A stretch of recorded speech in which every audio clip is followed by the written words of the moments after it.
Existem lugares que não foram feitos para a gente entrar. Casas, florestas, estradas e ruínas onde o tempo parou. E onde o mal, dizem, nunca foi embora. O mais assustador, nem sempre são lendas. Às vezes, alguém volta para contar. Hoje, você vai conhecer 4 lugares amaldiçoados do Brasil, onde pessoas comuns viveram experiências tão bizarras que até hoje evitam falar sobre o que aconteceu. Sente-se, apague as luzes e ouça com atenção, porque o que você vai ouvir agora pode acontecer com você também. Relato 1. O Casarão da Rua das Palmeiras. Toda cidade antiga tem suas histórias, mas algumas são mais que histórias, são feridas abertas no tempo. E quem ousa mexer nelas acaba descobrindo que o passado às vezes não gosta de ser lembrado. Na zona norte do Rio de Janeiro, em uma rua pacata com casas simples e varandas com samambaias, existe um casarão. Grande, velho. Deslocado. É como se ele estivesse parado no tempo, enquanto tudo ao redor foi se modernizando, pintando muros, trocando portões, instalando câmeras. O casarão ficou ali como uma sombra. É o tipo de casa que faz os vizinhos atravessarem a rua sem nem perceber. Aquela casa que aparece nos pesadelos das crianças. A que ninguém ousa alugar e quando alguém finalmente entra, não demora muito para sair. Foi o que aconteceu com Ana Paula. Ela tinha acabado de perder a mãe, vítima de um AVC fulminante.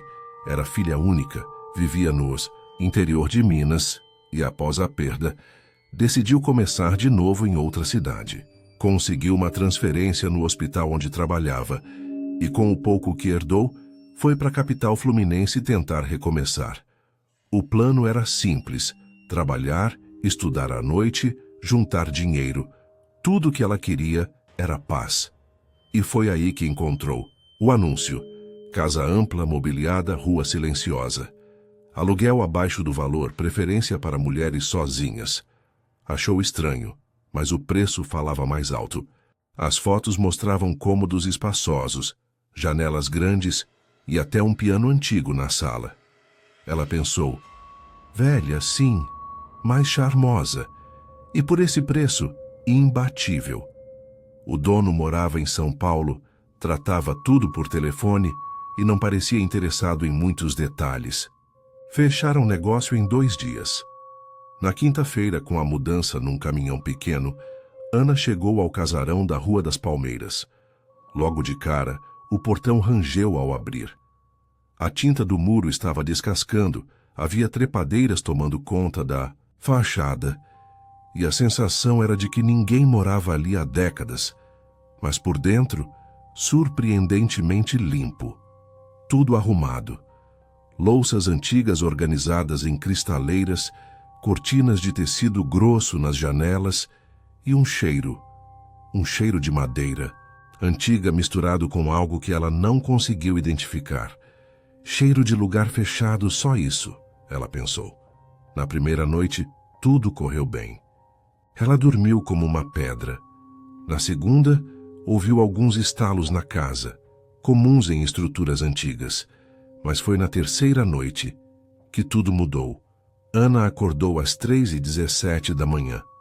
Não com um barulho, mas com uma sensação. O tipo de sensação que a gente não consegue explicar. Como se alguém estivesse parado na porta do quarto, apenas olhando. Ela acendeu a luz. Nada. O corredor escuro. Silêncio total. Decidiu ir até a cozinha tomar água. Enquanto descia as escadas, percebeu que o ar estava mais denso, como se o ambiente estivesse carregado. E então, no meio da escada, ela ouviu um som baixo, quase imperceptível, um choro, de criança, fraco, arrastado, como se estivesse vindo de longe, mas ainda assim, dentro da casa. Ana congelou. Não tem criança aqui. Não. Tem vizinhos colados. Isso não faz sentido. Ela desceu devagar. As luzes do corredor da sala piscavam levemente. e um cheiro começou a tomar o ambiente. Forte, quente, quase metálico, cheiro de queimado. Na cozinha, tudo estava no lugar. Mas o choro agora vinha da sala. Ela foi até lá. E no canto, entre a parede e uma poltrona antiga, havia algo. Parecia uma criança, encolhida, tremendo, com as mãos no rosto. Ela deu 2 passos, o chão rangendo sob os pés. O ar parecia mais pesado a cada segundo. E então a figura levantou a cabeça. Ana jamais esqueceu o que viu naquele momento. O rosto da criança estava parcialmente queimado, a pele derretida em partes, o cabelo chamuscado. E os olhos, totalmente negros, sem brilho, sem alma. A criança sussurrou com uma voz que não era de criança. Você vai me ajudar ou vai me queimar de novo? Ana gritou. Tudo ficou escuro. Ela acordou horas depois, sozinha, deitada no chão da sala, com a porta da frente aberta e o piano emitindo uma nota, sozinho. Ela nunca mais voltou. Alguns dias depois foi até a delegacia registrar um boletim. O policial, ao ouvir a história, não riu. Ele apenas balançou a cabeça e disse: "Você não é a primeira, e não vai ser a última." Foi aí que ela descobriu que nos anos 50, um incêndio destruiu parte do casarão. Os corpos de uma mulher e de 2 crianças foram encontrados carbonizados no andar de cima. Dizem que foi o próprio marido, após surtar, que trancou todos dentro e ateou fogo. Desde então, o imóvel teve mais de 20 inquilinos. Nenhum ficou mais que uma semana. E os vizinhos? Os vizinhos aprendem a conviver. Mas quando ouvem choro de madrugada, eles apenas rezam e esperam até o sol nascer. Relato 2. A floresta de Pedro de Toledo. Algumas florestas não precisam de monstros. Elas são o próprio monstro, vivas, conscientes, observando cada passo de quem ousa entrar. Pedro de Toledo é uma cidadezinha no sul de São Paulo, cercada pela Mata Atlântica. É o tipo de lugar que aparece em blogs de trilheiros e páginas de ecoturismo com nomes chamativos como Paraíso Escondido e Roteiro Alternativo. Mas o que esses blogs não contam é que ali também se escondem coisas que não pertencem a este mundo. Essa história chegou até mim por Leandro Alves, um cara de 29 anos, videomaker e explorador urbano. Ele mantinha um canal no YouTube onde mostrava trilhas pouco conhecidas e locações abandonadas. Não era do tipo místico ou supersticioso. Pelo contrário, cético, sempre fazendo piada de histórias de terror de interior. Até que foi pego de surpresa. Era janeiro, auge do verão. Leandro recebeu a dica de uma trilha pouco explorada perto da serra, com cachoeiras escondidas, cavernas e ruínas de construções antigas, supostamente de um quilombo desaparecido. O local? Uma área fechada da floresta entre Pedro de Toledo e Itanhaém, conhecida apenas por moradores antigos como o Vale das Almas. Só não entra depois das 5 da tarde, disse o guia local rindo nervoso. Depois desse horário, o mato não te devolve. Leandro, claro, ignorou. Na manhã seguinte, com mochila, GoPro, drone e lanterna de cabeça, partiu sozinho. No início, tudo correu bem. Caminhou por trilhas estreitas, atravessou riachos, filmou trechos lindos da mata. Gravava falas para o vídeo. Galera, olha essa paz. Nenhum som de carro, só a natureza. Lendas dizem que tem ritual por aqui, mas até agora só encontrei mosquito. Às 14 horas, ele chegou num ponto alto da trilha e parou para comer. E foi aí que percebeu algo estranho. A floresta ficou silenciosa, sem aviso. Nenhum som, nem pássaros, nem vento, nem insetos. Um vazio acústico absoluto. Foi como se alguém tivesse apertado o mute no mundo, ele contou. Achou curioso, mas não alarmante. Continuou andando, só que agora o ar estava diferente. Mais pesado, mais úmido, e começou a sentir o cheiro. Um cheiro amargo que lembrava folhas podres misturadas com ferro. Sangue velho. Foi quando ouviu vozes, baixas, murmuradas, quase sussurradas. Uma cantiga estranha, repetida como um mantra.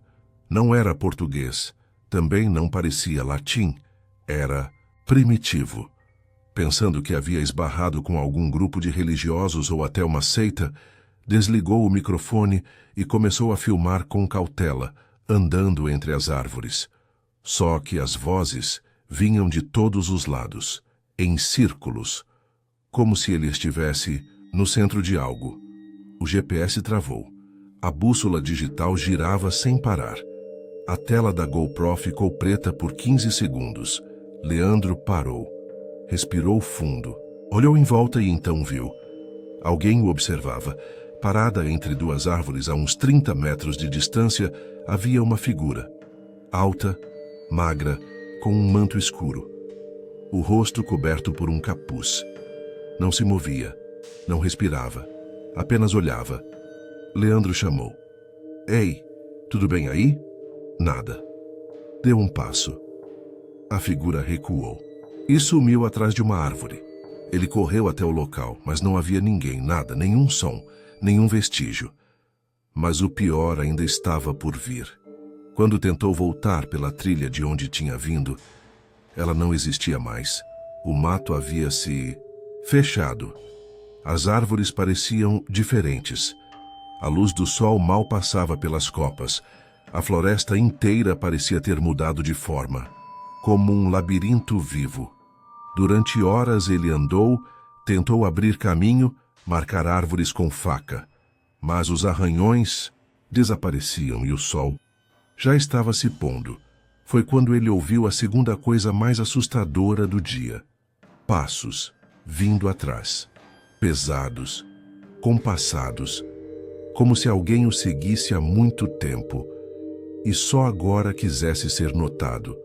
Ele não olhou para trás, apenas correu. Correu, até os pés queimarem, até os pulmões doerem, e então mais silêncio. No meio de uma clareira, o sinal do celular voltou. O GPS travado se atualizou. A GoPro ligou sozinha, e o relógio, que estava parado há horas, agora marcava 19h47. Mas ele jura que não ficou mais que 3 ou 4 horas lá dentro. As imagens que conseguiu recuperar mostram trechos comuns de trilha, até o momento do apagão. E no final, já na saída, um frame rápido. A imagem de Leandro correndo. E atrás dele, várias figuras encapuzadas enfileiradas entre as árvores, paradas, observando. O vídeo nunca foi publicado. Ele abandonou o canal semanas depois. E até hoje, quando ouve sons de floresta em vídeos, sente náusea.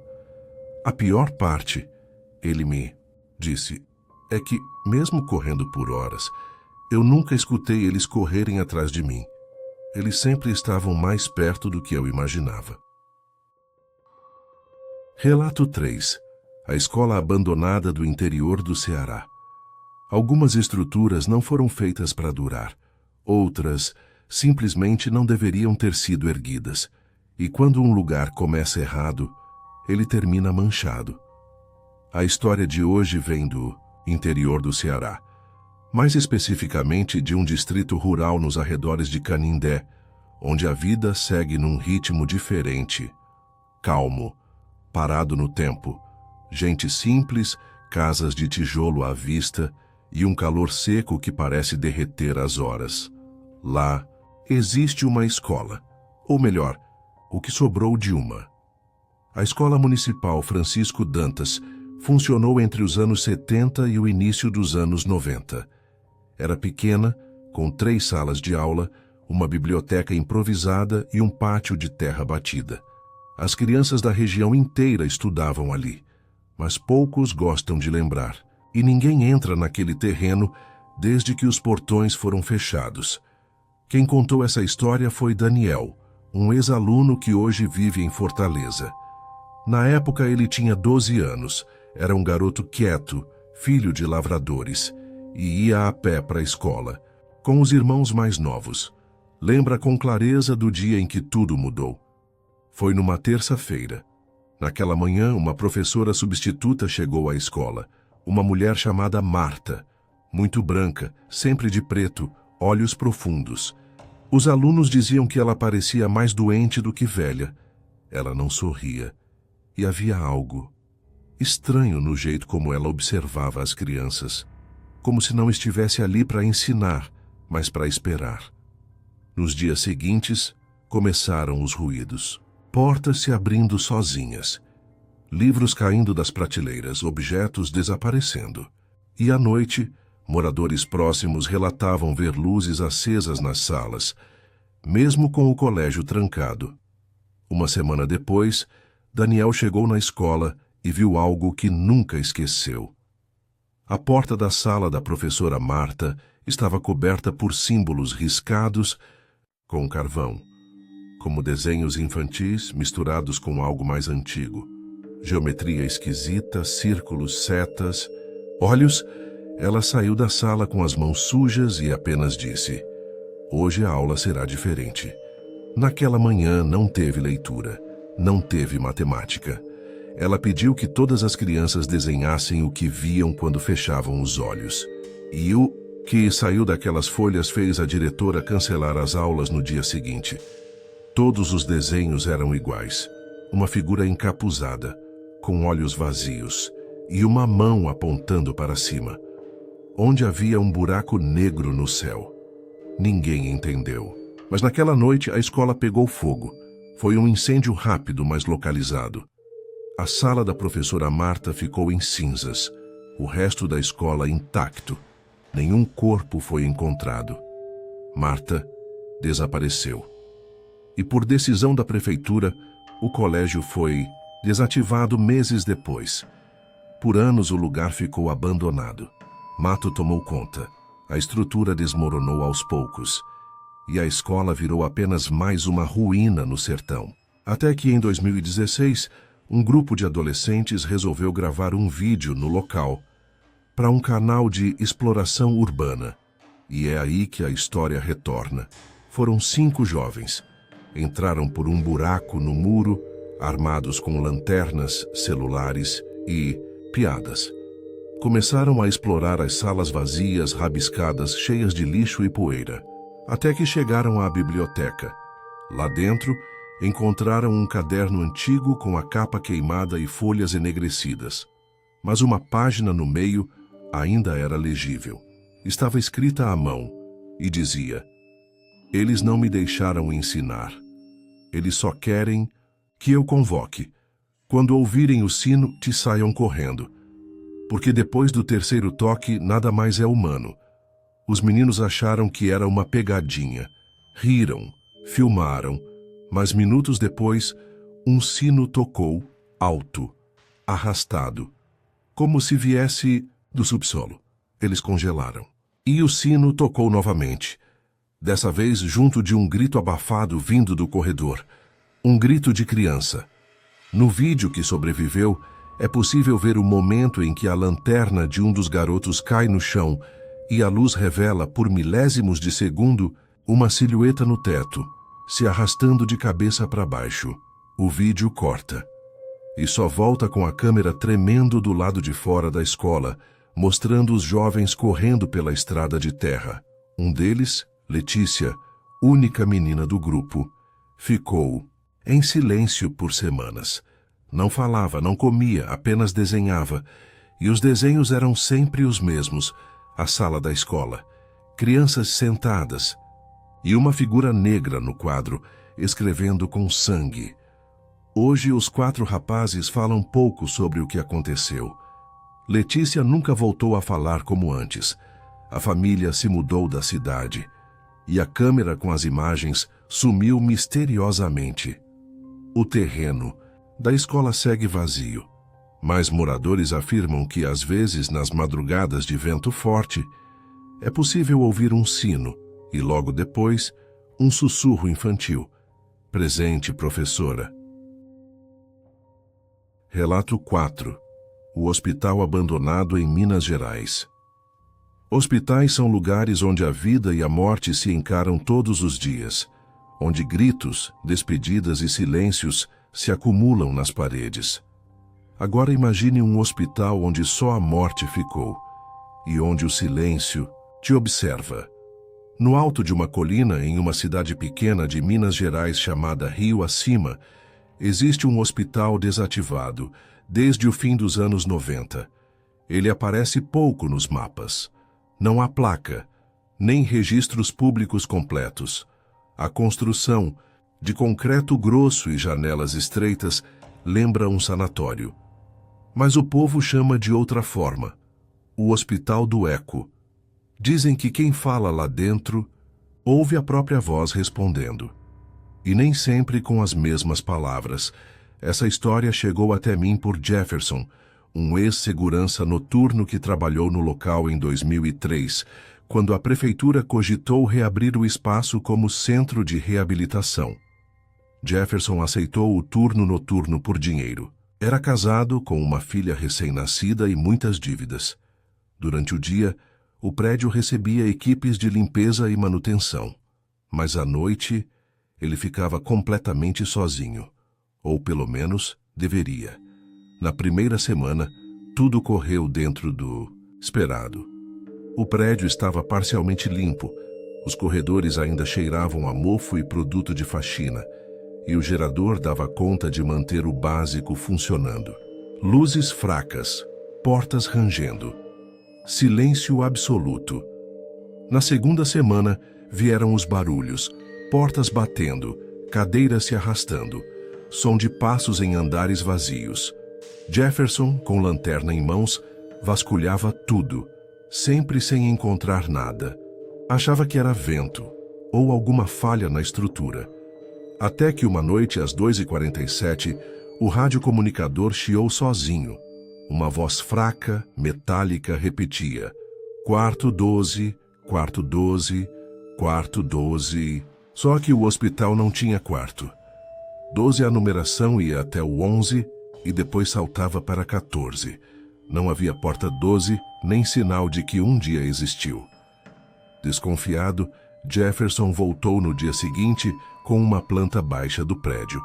E ali estava. Uma sala marcada como 12, no fim do corredor do terceiro andar. Mas no prédio, ela não existia mais. O lugar onde deveria estar a porta era apenas parede lisa. Na noite seguinte, decidiu subir com a planta na mão. Marcou o ponto exato onde a sala deveria estar e encostou o ouvido na parede. Ouviu batidas, fracas, ritmadas, como unhas raspando. Voltou para o andar térreo, tentando manter a calma. Mas o que viu quando entrou na sala da recepção fez seu sangue gelar. A cadeira da atendente estava girando sozinha, devagar, sem barulho, e sobre o balcão, um prontuário antigo, amarelado, com o nome riscado e o número 12 escrito à mão, com algo escuro, que não parecia tinta. A partir daí, tudo piorou. Durante as noites seguintes começou a ouvir vozes de pacientes, gritos abafados, choros, sons metálicos como bandejas caindo. Uma madrugada, ao passar pelo corredor do segundo andar, viu um vulto no final, alto, curvado, de costas. Pensou ser alguém invasor. Apontou a lanterna, mas a figura deslizou até a parede e desapareceu dentro dela. Jefferson saiu correndo, trancou-se na guarita e passou o restante da noite rezando.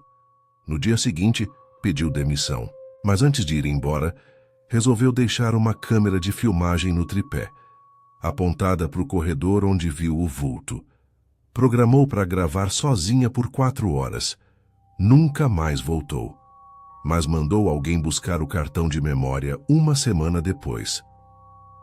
O vídeo parecia normal. Imagem fixa, corredor escuro, luz de emergência piscando de tempos em tempos, até que, por volta da marca de 2h13, a imagem treme levemente. A câmera não cai, mas a lente no desfoca.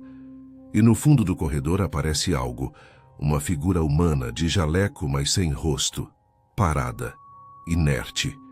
E então ela começa a se mover, não com passos, mas deslizando. Vai se aproximando da câmera aos poucos, até sumir, como fumaça a menos de 1 metro da lente. Por fim, uma última coisa aparece.